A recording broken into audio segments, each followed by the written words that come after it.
अब यहाँ पर हमारे पास सेकेंड यूटिलिटी फंक्शन आता है, that is perfect substitute utility function. ठीक है, परफेक्ट सब्स्टिट्यूट प्रेफरेंस पता है तुम्हें क्या होती थी? जैसे कि परफेक्ट सब्स्टिट्यूट गुड्स होती थी, जहां पर हम दोनों गुड्स क्या होती है, एक आपस में सब्स्टिट्यूएबल होती हैं, किसी भी गुड्स की जगह पर हम किसी दूसरी गुड्स को यूज कर सकते हैं। ठीक है, उसी तरीके से हमारे पास प्रेफरेंस हुआ करती थी, किसी एक चीज की जगह पर हम किसी दूसरी चीज को प्रेफर कर सकते हैं। तो यहाँ पर जो यूटिलिटी फंक्शन आता है, इसका मतलब होता है कि यूटिलिटी फंक्शन भी हमारे पास परफेक्ट सब्स्टिट्यूट हो सकता है, जहां पर हम किसी एक गुड की जगह पर किसी दूसरी गुड को कंज्यूम कर सकते हैं।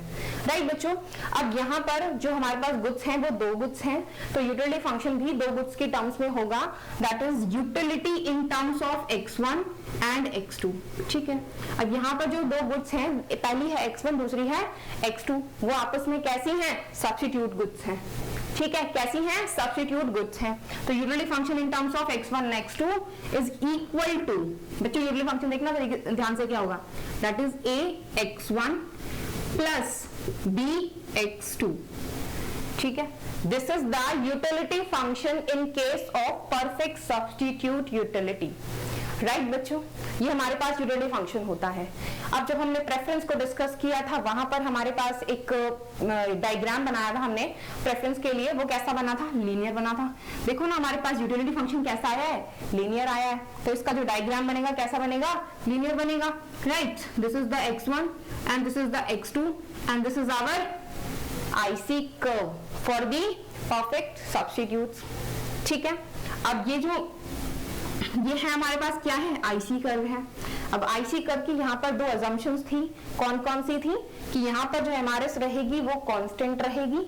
ठीक है, और दूसरी थी कि यहाँ पर एवरेज पॉइंट जो होगा वो एवरेज पॉइंट जो होंगे वो इंडिफरेंट टू एक्सट्रीम पॉइंट्स होंगे। ठीक है, पहली है कांस्टेंट MRS रहेगी, और दूसरी थी कि यहाँ पर एक कंज्यूमर जो है वो एवरेज पॉइंट और एक्सट्रीम पॉइंट्स के बीच में इंडिफरेंट रहेगा।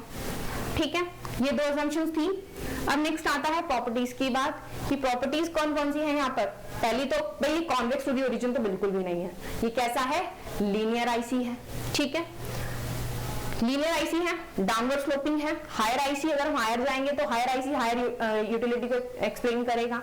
राइट बच्चों, और सबसे लास्ट कौन सी रह गई? 2 ICs आर नेवर इंटरसेक्ट।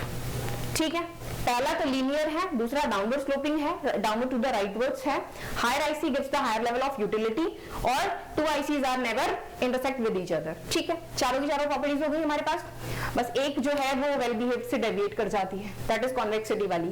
ठीक है, अब नेक्स्ट आता है बच्चों हमारे पास main concept, that is MRS, कि हम जब अपने क्वेश्चंस को सॉल्व करेंगे तो MRS कैसे आइडेंटिफाई करेंगे, जो हमारे पास फंक्शन है वो कैसा है परफेक्ट सब्स्टिट्यूट यूटिलिटी फंक्शन है, कैसे आइडेंटिफाई करेंगे बच्चों? MRS से आइडेंटिफाई किया जाता है हमेशा। ठीक है, देखो MRS क्या होती है हमारे पास, that MRS is equals to negative of MUX1 upon में MUX2। ठीक है, this is the marginal utility of good 1 and this is the marginal utility of good 2। ठीक है, उसी तरीके से निकालेंगे जैसे हमने वेल बिहेव्ड के अंदर निकाला था। ठीक है, तो हमारे पास जो MUX1 आएगा और MUX2 आएगा वो किस तरीके से निकालेंगे हम? That is del U in terms of x1 x2 upon में differentiate with respect to x1 del x1। ठीक है, this is the marginal utility of good 1 and del U in terms of x1 x2 upon में del x2। ठीक है बच्चों, ये represent करने का तरीका है। एग्जाम के अंदर भी इसी तरीके से रिप्रेजेंट करके आना थोड़ा अच्छा लगता है देखने में, एग्जामिनर को पता चलता है कि तुम्हें कॉन्सेप्ट आता है। ठीक है, तो वो फुल मार्क्स देने के ज्यादा चांसेस रहते हैं यहाँ पर। ठीक है, अगर तुम डायरेक्ट MRS निकल के लिख कर आ जाओगे तो एग्जाम को पता नहीं चलेगा तुम्हें कॉन्सेप्ट आता है। ठीक है, तो यहाँ पर हम इसको, अब ये यूटिलिटी फंक्शन है हमारे पास, इसको डिफरेंशिएट करना है। देखो बच्चों, जब इस यूटिलिटी फंक्शन को with respect to x1 differentiate करेंगे तो ये तो 1 बन जाएगा, बचेगा a। ठीक है, अपॉन में जब x2 के टर्म्स में डिफरेंशिएट करेंगे तो ये 1 बच जाएगा, बचेगा b। ठीक है, which is negative.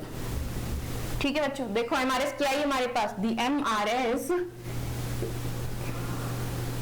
Is equal to MUX1 upon में MUX2। ठीक है, MUX क्या आई थी? A आई थी, MUX2 B आई थी, नेगेटिव ऑफ A अपॉन में B। ठीक है, इसे मॉडुलस में लिख सकते हैं हम। तो हमारे पास MRS modulus is equals to A upon में B। ठीक है, क्या आ गई हमारे पास, in terms of perfect substitute utility function the MRS is A upon B which is a constant number, क्योंकि यहाँ पे कोई भी वेरिएबल नहीं है, ना तो x1 है ना ही x2 है, सिर्फ और सिर्फ क्या ही है, कांस्टेंट टर्म्स आई हैं। तो हमारे पास MRS कैसी हो गई, कांस्टेंट हो गई बच्चों। और ये तो हमें पहले से ही पता है कि लीनियर आईसी के केस में हमारे पास MRS कैसी आती है, कांस्टेंट आती है। ठीक है, आ गई MRS कांस्टेंट। चलो, तो ये था हमारे पास परफेक्ट यूटिलिटी फंक्शन।